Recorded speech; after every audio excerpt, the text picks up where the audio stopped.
Mateo chapter 8 verse 1. Pagbaba ni Jesus mula sa bundok, sinundan siya ng napakaraming tao. Lumapit sa kanya ang isang taong may ketong. Lumuhod sa harapan niya at sinabi, Panginoon, kung nais pa ninyo, ako'y inyong mapapagaling at magagawang malinis. Inawakan siya ni Jesus at sinabi, Oo, nais ko, maging malinis ka. Umaling at luminis na nga agad ang ketong niya. Pagkatapos, sinabi sa kanya ni Jesus, Huwag mong sasabihin ito'y kaninuman. Sa halip, pumunta ka at mapasuri sa pari. Pagkatapos, mag-alay ka ng handog na iniutos ni Moises bilang patunay sa mga tao na ikaw na nga magaling at malinis na. Pagpasok ni Jesus sa Capernaum, lumapit sa kanya ang isang opisyal ng hukbong Romano at nakiusap, Ginoo, ang aking katulong ay naparalisado. Siya po'y nakaratay sa bahay at luphang nahihirapan. Sinabi ni Jesus, pupuntahan ko siya at paggagalingan. Ngunit sumagot sa kanya ang opisyal, Ginoo, hindi po ako karapat-dapat na puntahan po ninyo sa aking bahay.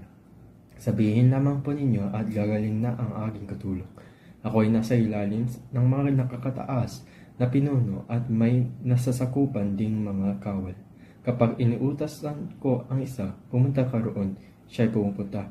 At ang isa naman, halika, siya'y lumalapit. Kapag sinabi ko sa aking alipin, gawin mo ito, ginagawa na nga niya iyon.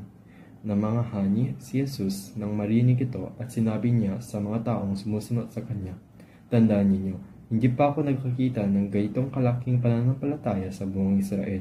Tandaan ninyo, marami ang darating buhat sa silangan at sa kanluran at dudulog sa hapag nagkasalo ni na Abraham, Isaac at Jacob sa karya ng langit.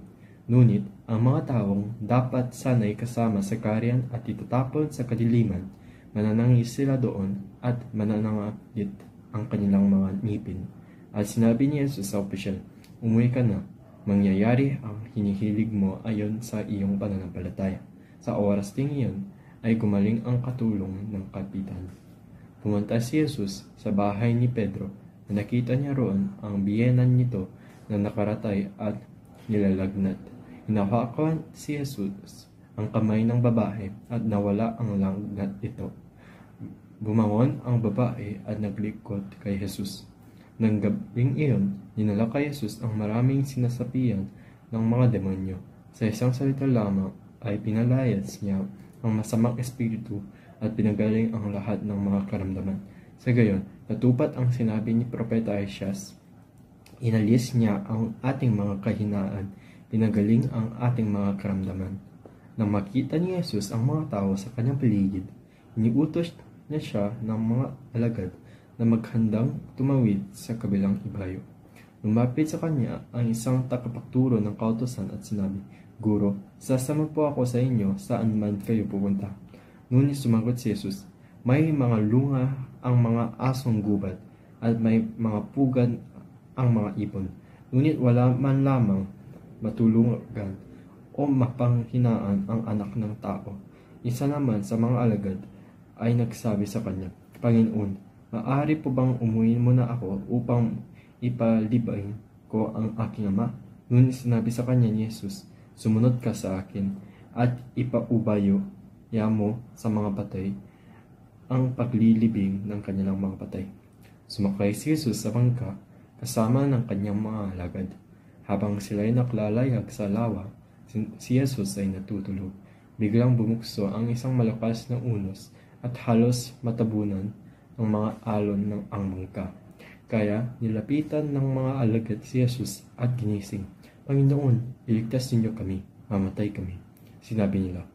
Ngunit sinabi niya sa kanila, Bakit kayo natatakot? Napakaliit naman ang inyong pananampalataya. Bumangon siya, pinatigil ang hangin at ang mga alon, at bumuti ang panahon. Namanga silang lahat at sinabi, Ano kayang uri ng taong ito? Maging ang hangin at ang lawa ay sumusunod sa kanya. Nang dumating si Jesus sa kabilang ibayo, sa lupain ng mga Gadareno, nalubong siya ng dalawang lalaking sinasipian ng mga demonyo. Sila ay nakatira sa libingan. Nakapagbangis nila kaya't walang sinuman ang dumaraan doon. Biglang nagsisigaw ang dalawang lalaki, Ano ang pakialam mo sa amin, anak ng Diyos?